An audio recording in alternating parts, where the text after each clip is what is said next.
queridas mujeres, bienvenidas a una nueva entrevista de la Cumbre Online La Mujer y la Vida, en la que estamos explorando cómo podemos cuidarnos mejor como mujeres y cuidar mejor lo más importante que tenemos, que son nuestras vidas. Yo soy Sonia Herrero y soy la fundadora de la Cumbre, y hoy tenemos con nosotras a Olimpia Coral.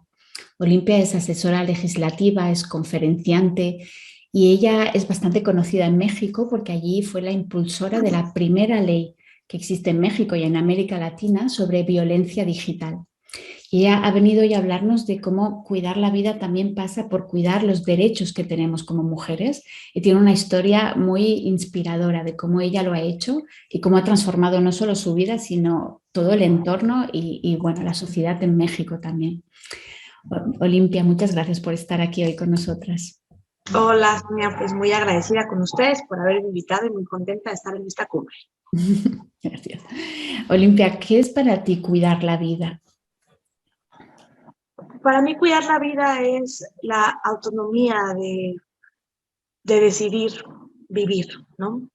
El amor de saber que sientes, que vives, que eres humana. Cuidar la vida no solamente significa mi vida. Para mí cuidar la vida significa el entorno en el que yo vivo, que es mi planeta, los animales, las plantas, las personas.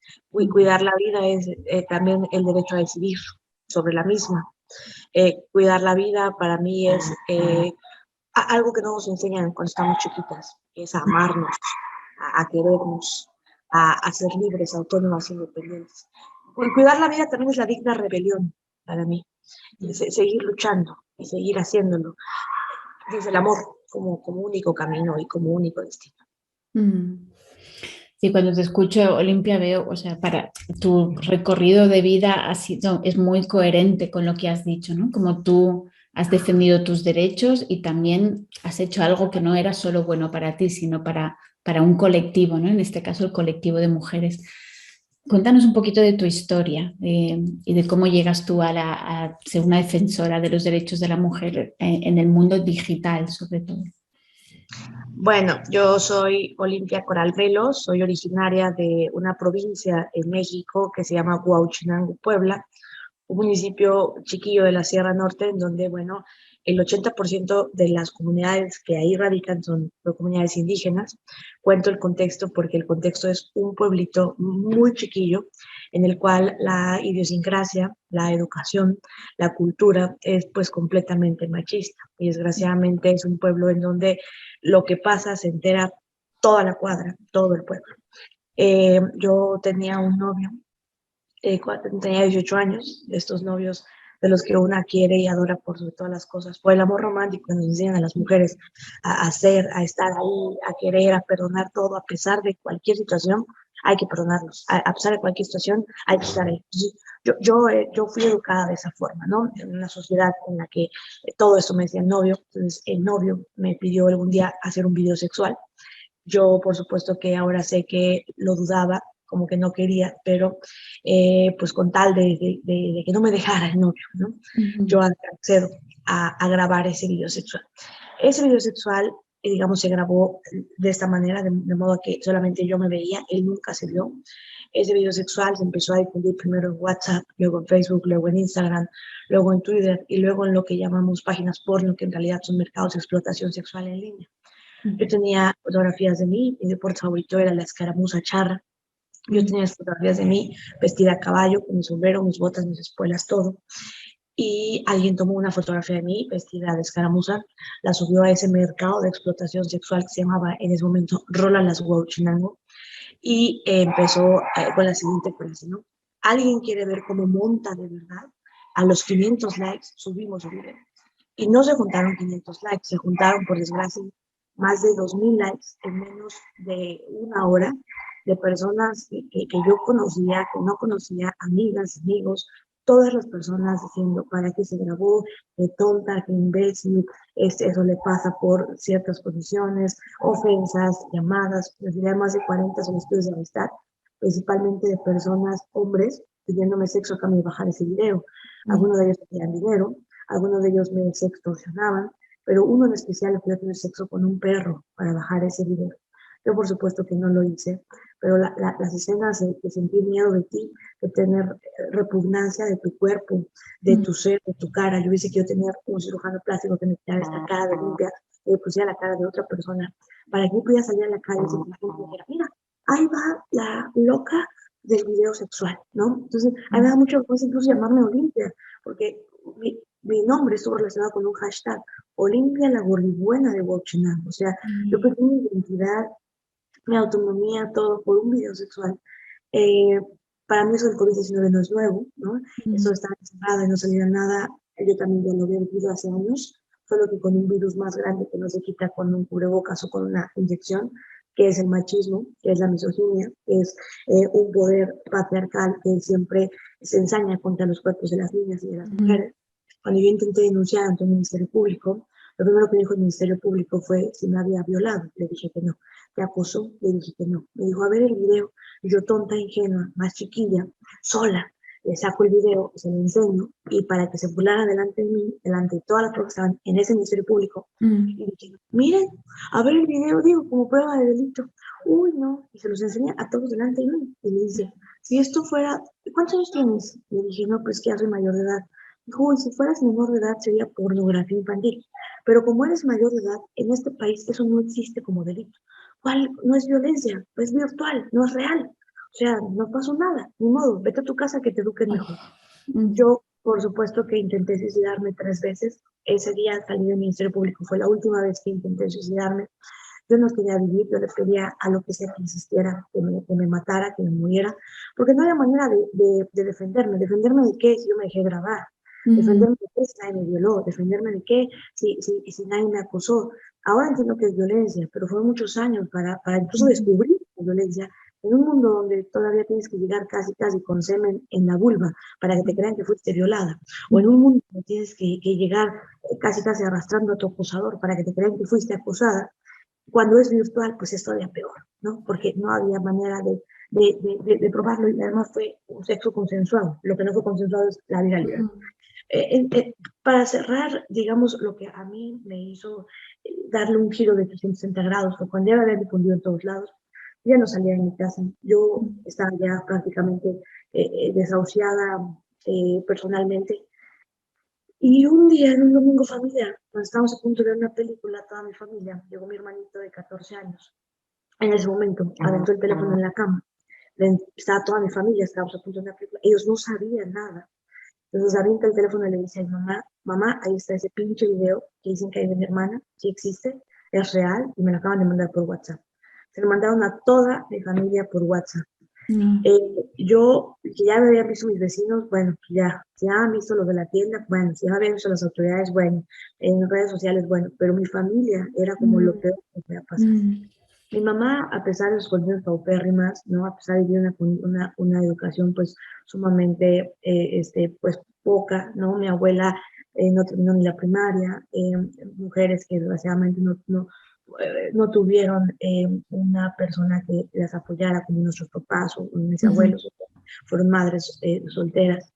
Y bueno, en ese sentido, pues yo lo primero que pensé es que mi mamá me iba a golpear, que me iba a gritar, me iban a señalar, y yo creía que además lo merecía. Lo primero que hizo mamá fue ponerle play a ese video de 1 minuto con 30 segundos. Yo no sé si lo veía o no, solo se le botaban las lágrimas en el teléfono. Yo le di la vuelta a la cama, me hinqué en sus piernas y le dije, mami, por favor, perdóname. Le dije, sí, soy yo la zorra, sí, soy yo la mala, sí, soy yo la gordibuena, sí, soy yo la del video sexual. Discúlpenme, sí, soy yo. Yo me quiero morir, yo quisiera irme del país, yo quisiera que me ayudaran a morirme. O sea, yo no quiero vivir. Yo ya no puedo estar aquí y no tengo manera de defenderme, ¿no? Yo lo hice, ¿no? Y mami, a pesar de esconder paupérrimas y a pesar de todo lo que seguramente había pensado en su cabeza, lo primero que hizo fue levantarme la barbilla y me preguntó, hija, llorando ella, llorando yo, ¿tú querías que este video lo vieran todas y todos? Y le dije, no. ¿Tú querías que todos se burlaran de ti como se burlan? Y le contesté que no. Me dijo, ok, mi amor, entonces no es tu culpa. Qué vergüenza me daría que vinieran a la casa y me enseñaran un video de ti robando. Yo diría, qué horror, mi hija es una ladrona. qué vergüenza me daría que me hubieran metido un video o metido un acto de corrupción. Yo diría, qué horror, mi hija es una corrupta. Mira, me daría mucha vergüenza que me enseñaran un video de que tú estás esclavizando un perrito, o lo tienes encadenado, o te dedicas a la compra y venta de perros, o lucras con un animal. Eso sí me daría mucha vergüenza porque eres una mala persona. Pero hija, un video de ti teniendo sexo no es nada malo. Entonces me dijo una frase icónica eh, eh, que lo voy a decir porque al final del día así es como yo lo estoy entendiendo, ¿no? Me dijo una frase icónica que nunca voy a olvidar. Me dijo, mi amor, no hiciste nada malo.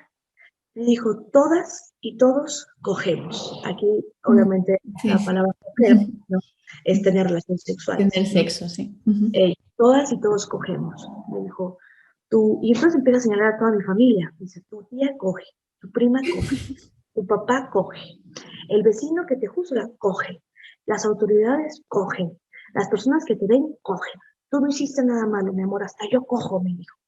La diferencia es que a ti te ven coger. Y eso no te hace una mala persona, ni tampoco te hace una delincuente.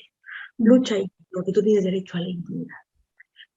No fue fácil, para mí fue la primera persona que me dijo, no tienes la culpa ante un mundo que me decía, sí la tienes, porque tú te dejaste grabar, tú lo hiciste, nadie preguntó por el agresor, nadie dijo que era violencia, porque definitivamente es violencia desde hace 2 años en mi país, ¿no? Hace muy poco, incluso conoce a nivel mundial que existe una violencia digital, y eso fue a través de COVID-19. Por ejemplo, en el año 2012, 2013, lo que significa que años luz de COVID-19 y obviamente las condiciones para ver esta violencia eran muy diferentes.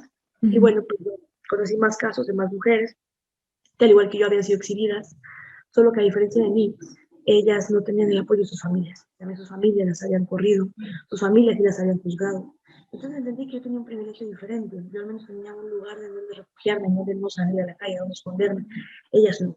Uno de los casos que más me estremeció fue a una chica de San Luis Potosí, México, donde tomaron su foto de ella, su familia, y la pusieron en el altar de muertos. Para nosotros el Día de Muertos es un día muy especial. Sí. Y entonces le hicieron tributo como si ella estuviera muerta para su familia. Ya estás muerta, le hicieron su fotografía por ser víctima, porque no se entiende que el difundir tus videos sexuales en internet sin tu consentimiento es una violencia. Entonces, pues ha sido una batalla de hace muchos años, ha sido una batalla en la cual pues hemos lidiado por varias cosas, con el tabú sexual, con el tabú de nuestros cuerpos y con el tabú de que no es virtual. Entonces, a partir de ese momento, fundé Defensoras Digitales, el Frente Nacional para la Solidaridad. Nos hemos unido desde el amor, desde la resiliencia en el movimiento feminista y hemos generado un conjunto de reformas, primero para reconocer la violencia digital, luego para castigarla. Empezamos por los estados, fueron casi 7 años en recorrer todos los estados para que la gente entendiera más. Y recientemente, en el mes de julio de este año, se aprobó en todo el país, en mi país. Está ahorita discutiendo también en Argentina, en Chile, en Ecuador. Y bueno, eso lo llamaron la Ley Olimpia, que es ese conjunto de reformas, justamente en alusión a mi caso. Pero la verdad es que al principio no quería que le dijeran la Ley Olimpia porque me sentía vergüenza de decir, híjole, es que se iban a conocer mi video. Pero hoy me doy cuenta que llamarle Ley Olimpia incluso reivindica mi propia historia y mi propio nombre. Al haber puesto la Ley Olimpia, incluso a mí me quitó ese estigma de ser Olimpia, la del video sexual. Hoy soy Olimpia, la de Ley Olimpia.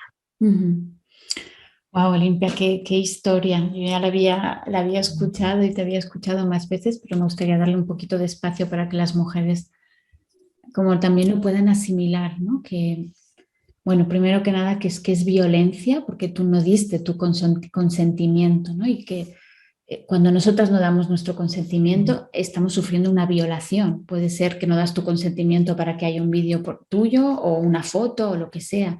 Nos están violando nuestros derechos y eso es como que hay que repetirlo también. Y luego también lo que me ha tocado mucho de tu historia es la reacción de tu madre, ¿no? También como un llamado que aquí nos ven muchas mujeres de cómo cambió tu vida, ¿no? Que tu madre te dijera no es culpa tuya, ¿no? Que ella lo pudiera ver enseguida y que tuviera ese apoyo hacia ti, ¿no? Como eso te abrió las puertas a hacer un cambio tan fuerte. No Me solo en salvó tu la vida, vida. sino en México, ¿no? Un cambio así gracias a esa frase de tu madre. Sí, y me salvó la vida por segunda vez, ¿no? Creo que es la forma más pura del que yo demuestro amor, no necesitas saber de tecnologías, solamente necesitas ponerte del lado de las víctimas como primera justicia. La primera justicia es creerle siempre a las víctimas, pase lo que pase, ¿no? Una sobreviviente de violencia sexual en Internet es como si te violaran, ¿no? Como si te tocaran, como si violaran tu cuerpo de manera tumultuaria, porque no solamente es quién sube el video, sino quién le da like, quién comparte, quién se burla, quién comenta, quien te aguillotina en las redes sociales, y que son todos los usuarios y usuarios de Internet, ¿no? Y entonces es como si tuvieras una violación tumultuaria al mismo tiempo de todos, sin ni siquiera penetrarte. O sea, cuando vives violencia sexual en Internet, no necesitan penetrar tu cuerpo físicamente para violarlo cada vez que comparten estas imágenes. Entonces, es real, existe, no es porno ni es venganza, es violencia digital y no es culpa de las mujeres que hacen sexting. Ojalá todas tuviéramos educación sexual. Claro que hay que hablar de prevención, claro que hay que cuestionar el sexting en una Internet patriarcal, pero no es culpa de las mujeres que hicieron sexting, que confiaron, que amaron. Nuestras culpas no tienen nuestras boobies, ni nuestras vulvas, ni nuestros pelos, ni nuestra piel, ni nada, ¿no? La responsabilidad es de a quien viola esa intimidad sexual. Exacto, exacto. Y eso muestra lo machista que es nuestra sociedad, ¿no? Es la sociedad patriarcal, que nadie cuestiona a la persona que ha hecho eso, o sea, que ha compartido un vídeo sin tu consentimiento. Es como esa persona desaparece de la imagen, ¿no? Y solo apareces tú. Y Olimpia, ¿cómo? Porque, ¿qué les dirías a las mujeres que nos están escuchando y que a lo mejor están viviendo alguna situación también donde ellas sienten que sus derechos no están siendo respetados? A lo mejor no es con violencia digital, es en otro área, porque muchas veces lo que yo oigo, y a mí me pasa también, ¿no? De decir, bueno, no pasa nada, da igual, olvídate, no hagas caso, mira para otro lado, ¿no? Intenta rehacer tu vida, que tú también podías haber intentado hacer eso, pero tú elegiste ir a por ello, ¿no? Luchar por ello, decir, no, sí que pasa, yo quiero que esto cambie, no solo que la gente me olvide, sino que haya un cambio. ¿Qué les dirías a las mujeres que están ahí que a lo mejor no se atreven a ir por ese cambio, a hacer esa lucha que tú has hecho? Es que busquen su propia justicia, que no para todas es la misma justicia, y que justo lo que ustedes crean que les haga sentir justicia es lo que deben de hacer. Si les hace sentir justicia el alejarse del espacio, aléjense. Si les hace sentir justicia el denunciar, denuncien. Si les hace sentir justicia el exhibir la situación, háganlo. Si les hace sentir justicia el cambiar todo su ambiente, cámbienlo. O sea, no es un tipo de justicia. Creo que lo más importante es entender que una no tiene la culpa. Cuando uno entiende que no tiene la culpa y cuando uno entiende que nada de lo que nos pasó es responsabilidad nuestra, empezamos primero a aceptar que no tenemos que ser nosotras las que nos escondamos, no tenemos que ser nosotras las que tengamos pena, las que tengamos miedo, y que tenemos que luchar, que cuando el miedo cambia de bando, cuando nosotros entendemos que no hicimos nada malo por ser acosadas, por ser violentadas, por vivir violencia familiar, por vivir toda la violencia que vivimos, ¿no? Y entendemos el constructo histórico que nos han dicho, cállate, siéntate, cállate, te ves más bonita, no hables, no digas, ¿para qué quieres más problemas? No, es que es un constructo que nos han enseñado para tenernos sumisas, para tenernos calladas, para tenernos agachadas, para no hablar, para no decidir. Hablar en un mundo de hombres en el que nos haya prohibido hablar es revolución. Gritar en un mundo donde nos haya prohibido gritar, en donde desde pequeñas en una película nos enseñaron que las brujas son las que gritan, las brujas son las que luchan, las brujas son las que hacen, porque las mujeres bien le cantamos a los pájaros y baja Bambi del monte y la Cenicienta también. Para Ena, ¿no? O sea, no, las mujeres bien somos todas, o sea, no hay que cumplir sus estereotipos de belleza, no hay que cumplir nada de lo que nos diga, si no te quieres rasurar, no te rasures, no es necesario, es un invento también, o sea, es la autonomía, es luchar con un poquito de historia y decir, yo por qué tengo derecho a divorciarme por una mujer que llevó a cabo ese derecho, yo por qué tengo derecho a denunciar por otra mujer que se atrevió, yo por qué tengo derecho a caminar, a hablar, a vestirme como yo quiero, por qué no es la falda el de dignidad que tengo, sino el machismo el que me hace sentir cosificada. Cuando nos cuestionamos todo, cuando nos preguntamos todo, cuando decimos, ¿por qué esto para el mundo no es violencia y esto sí? Ejemplo, ¿por qué para el mundo las marchas, las manifestaciones nos dicen locas, ¿no? Feminazis, ¿para qué lo hacen? Y la violencia contra los animales no. ¿Por qué se enojan cuando una mujer pinta o raya una pared pidiendo justicia para su caso? Pero cuando gana su equipo de fútbol y pinta en la pared, ahí nadie dice nada. O cuando se hacen pipí en las paredes, nadie dice nada. Lo que pasa es que no les importan las paredes. Lo que les importa es que las mujeres no hablemos, no digamos, no podamos. Cuando hablamos, cuando podemos, cuando denunciamos, cuando luchamos, cuando el miedo cambia de bando, no solamente te salvas tú, nos salvas a todas. Mm. Eso es lo más Y estás importante. diciendo una cosa, Olimpia, que para mí también es muy importante, que es, yo lo que siento es que tú lo conseguiste gracias a un movimiento de sororidad entre mujeres y me da la sensación que es como desde el amor, o sea, aunque era una lucha, pero no era una lucha como violenta, era con mucho amor entre vosotras y mucho apoyo. No sé si esto, si nos Claro. puedes contar un poquito de esto y de cómo tú ves, o sea, la importancia, ¿no? De que las mujeres nos juntemos y nos ayudemos entre nosotras. Sí, nuestra lucha fue desde el amor por nuestros privilegios, porque yo tuve el privilegio de tener una familia que me apoyara, porque yo tuve un privilegio de conocer a más mujeres, yo tuve un privilegio de ir a la universidad, yo tuve un privilegio de estudiar, tengo el privilegio de que no me da miedo ya hablar, eh, fui, fui sanando mi herida conforme iba contando mi historia también a lo largo de la lucha, tuve el privilegio de conocer a mis compañeras, de luchar con ellas, pero eso es el mismo privilegio de otra mujer. Yo creo que lo primero es eso, entender que vivimos circunstancias diferentes. Y a lo mejor tú dices, es que lo hicieron con buenas formas, por así decirlo, y las que están allá no lo hacen con buenas formas. Es que nadie sabe las circunstancias de esas mujeres. A lo mejor ya bailaron, ya hicieron, ya pidieron de todo. Y a veces es lo que deja como único camino. Creo que es entender que cada una lucha por sus posibilidades, entre sus condiciones. Ojalá todas lucháramos desde la educación, desde el amor, desde la revolución interior también, pero simplemente el acceso a la salud mental es un acceso del privilegio, es un acceso del dinero, no es algo de política pública del país, del mundo, eh, tanto que se suicidan más hombres que mujeres. O sea, desgraciadamente no podemos hablar de las mismas circunstancias. Nosotras lo hicimos desde el amor, desde el cariño, desde el entendimiento, porque tuvimos un privilegio diferente para hacerlo, ¿no?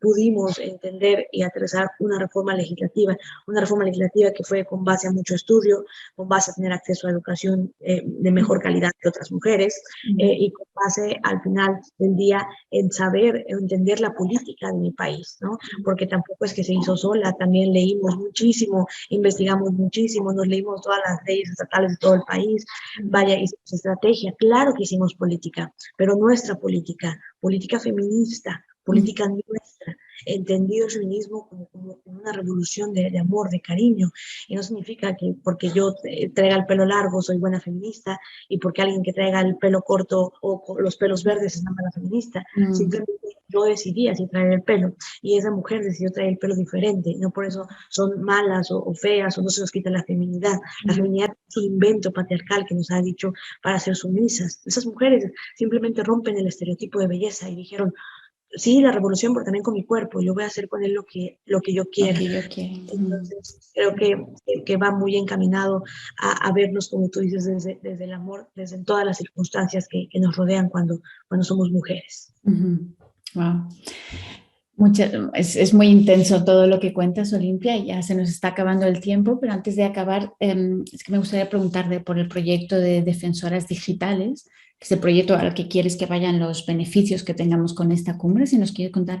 Hasta hace 2 años en México se reconoce la violencia digital como una modalidad. Hasta hace 6 meses se castiga la difusión y producción no consentida de material íntimo sexual. No existen políticas públicas para diseñar la prevención, no existen condiciones para invertirle en la prevención, en la educación digital, en el alfabetismo digital y sobre todo en manuales en donde las mujeres y las niñas podamos revisar qué hacer en caso de vivir ese tipo de violencia. Se está explorando el tema. Nosotras llevamos un año de investigación y lo que queremos hacer en Defensoras Digitales son manuales y protocolos para que las niñas de las periferias, las mujeres adultas, por ejemplo, no tengan que preguntar preguntarle a sus hijos qué hacer en sus teléfonos celulares. No queremos que dependan de sus hijos, queremos que dependan de ellas mismas, que las niñas, las adolescentes se cuestionen sobre el sexting, sobre la educación sexual, sobre qué algoritmos utilizar, sobre cuáles son las condiciones de su cifrado, de cifrado extremo. Y todas estas situaciones las hemos citado durante un año de investigación en 3 manuales: contención digital, contención emocional como primera contención y contención jurídica. ¿Qué hacer en caso de que difundan tus nudes? ¿Qué hacer en caso de que seas víctima de violencia digital? Sería un primer manual en todo el mundo que tenga estas 3 perspectivas, y pues no tenemos dinero para ello. Somos autogestivas, somos mujeres que nos mantenemos de recursos propios, de lo que hacemos o de lo que cooperamos, salimos a las calles. Lo único que tenemos como arma de lucha es nuestra palabra, es nuestro amor, es nuestra resiliencia, es la forma en que queremos habitar este mundo. Nosotras deseamos que con lo que puedan ayudarnos, que lleguemos a un futuro en el cual, como hoy a lo mejor a las mujeres en los años 50, cuando todavía no se podía votar, a nuestras abuelas, a nuestras bisabuelas les dijimos: oye, abuelita, es cierto que en tus tiempos no dejaban votar a las mujeres porque decían que se iba a descuidar la familia y que por eso no podíamos nosotras votar, y que la abuelita se voltea sarcástica o que la tía nos dice: sí, sí es cierto, pero eso ya no pasa, es muy vintage, es muy del pasado, es muy anormal. Bueno, nosotros deseamos eso para el mundo digital. Es cierto, tía, es cierto, mamá, que antes te acosaban y te culpaban a ti por traer falda. Es cierto que antes te violaban y te decían: ¿para qué provocaste? Es cierto que difundían tus fotografías y videos sin tu consentimiento y después te culpaban a ti por esas difusiones, el Estado, el capital y la sociedad, y que una nos voltea y le dijimos: sí, sí es cierto, pero eso ya no pasa, ya es muy vintage, ya es cosa del pasado.